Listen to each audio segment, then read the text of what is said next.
समीर को देखकर यकीन नहीं हुआ। दरवाजे पर उसके माता पिता थे।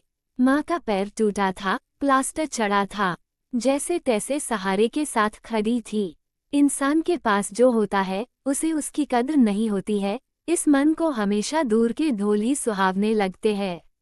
ऐसा ही समीर है जो गांव की शांति और ताज़ा हवा को छोड़कर शहर की भीड़ में जाकर बसना चाहता है।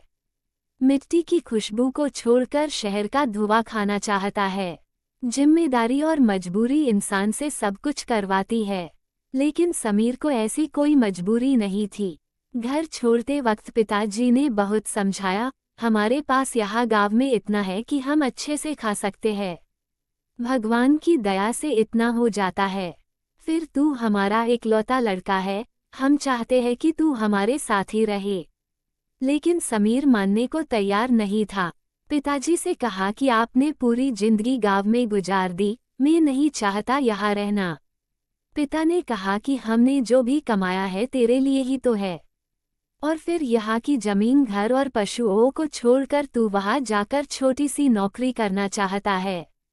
एक बार जो फितूर सर पर सवार हो जाता है वो इतना आसानी से कहाँ उतरता है।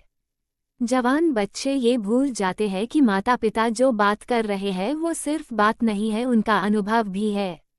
समीर नहीं माना, कहा कि अब पहले जैसा जमाना नहीं रहा है, आप लोग इतना क्यों सोच रहे हो, मोबाइल है और वीडियो कॉल भी है, रोज मैं आपको दूर बैठा भी दिखाई दूंगा। समीर नहीं माना और शहर जाकर एक छोटी सी प्राइवेट नौकरी करने लगा। 8 से 10 घंटे की नौकरी के उसे कुल 15,000 मिलते थे। माता पिता को कहा कि वो नौकरी करने लगा है। पिताजी ने फिर समझाया, बेटा हमें तेरी याद आती है, घर आ जा। समीर नहीं माना, वो शहर की जिंदगी जीना चाहता था। समीर की माँ भी परेशान थी, लेकिन उसके पिता ने उन्हें समझाया कि कर लेने दो उसे अपने मन की, कुछ दिन में वापस आ जाएगा, आखिर कब तक वो हमारे अनुभव से चलेगा, उसे भी अपना अनुभव तैयार करने दो। घर में जहाँ अपनी मर्जी से काम किया करता था, वही यहाँ उसे किसी का भी सुनना पड़ता था। 2 महीने उसने कोशिश की, लेकिन फिर समीर को अब काम का कुछ ज्यादा लोड रहने लगा। प्राइवेट नौकरी में समय का कोई ठिकाना नहीं रहता था। घर पर बात करना धीरे धीरे कम होने लगा। करीब 4 दिन बाद जब उसने अपने घर का फोन उठाया तो उसके पिता ने बोला, बेटा ऐसा क्या काम करना कि फोन पर बात करने का समय ही ना मिले। पिताजी बोले, बेटा तेरी माँ का पैर टूट गया 3 दिन पहले। समीर ने पूछा कि माँ अब ठीक है? पिताजी बोले, प्लास्टर चढ़ा है। समीर ने कहा, पापा आप वीडियो कॉल से बात करवा देना, अभी मुझे छुट्टी नहीं मिल सकती। गांव में ठीक से नेटवर्क ना होने के कारण वीडियो कभी रुकती है, कभी दिखाई देती है, इसलिए अधिकतर वो सिर्फ बात किया करते थे। लेकिन आज माँ का पैर टूटा था। माँ ने फोन पर बेटे से बात कर ली, बोली मैं ठीक हूँ, और हर माँ की तरह तू कुछ खाता नहीं है, देख कैसा मुंह निकल गया है तेरा, मैं कुछ दिन आ जाऊं तेरे पास। समीर अपने दोस्तों के साथ एक छोटे से कमरे में रहता था। किराया ज्यादा और जगह कम, इसलिए माँ को हमेशा मना करता था। जो गांव की ताज़ा हवा के आदी उन्हें शहर कहाँ भाएगा। माँ से बात करने के 3 दिन बाद ही समीर की तबीयत खराब हो गई। काम पर भी नहीं गया, वही कमरे में आराम कर रहा था। कई बार घर से फोन आने पर उसने उठाया, तब उसकी आवाज से ही माँ समझ गई। बेटा बीमार है क्या? बोला, हाँ माँ थोड़ा बुखार है। माँ ने फिर कहा, बेटा घर आजा, थोड़े दिन आराम करके वापस चले जाना। समीर ने फिर आनाकानी की। अगले दिन समीर अपने कमरे में सोया था, तब दरवाजे के खटखटाने की आवाज होने पर दरवाजा खोलता है। दरवाजे पर उसके मम्मी और पापा थे। समीर की माँ का प्लास्टर अभी भी था, सहारे के साथ चल रही थी।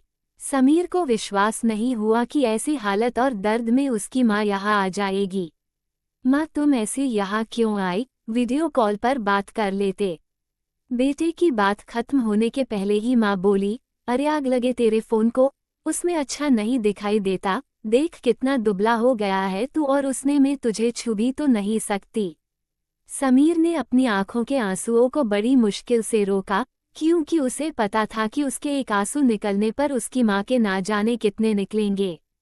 माँ बोली, बेटा तू नहीं आ सकता, हम तो आ सकते हैं, हमें किसी से पूछना नहीं होता। माँ बाप का दिल तू तब समझ पाएगा, जब तेरी कोई औलाद होगी तब तुझे पता चलेगा।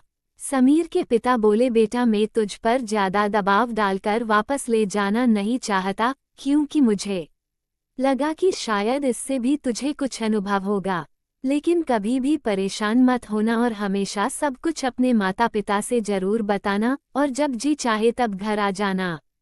आखिर में समीर ने इन सब से भी सीखा कि वो कितना खुशकिस्मत है कि उसके पास ऐसे माता पिता है। साथ ही मजबूरी नहीं है काम करते रहने की, वो जब चाहे वापस घर जा सकता है। अब वो अपने माता पिता से ज्यादा प्यार करने लगा। दोस्तों, माता पिता से चाहे हम कितना भी दूर रह ले, वह हमारी फिक्र करना कभी नहीं छोड़ते। इसलिए हमेशा हो सके तो अपने माँ बाप से जुड़े रहिए और उनका ख्याल रखिए, क्योंकि कभी आप भी बूढ़े होने वाले हो।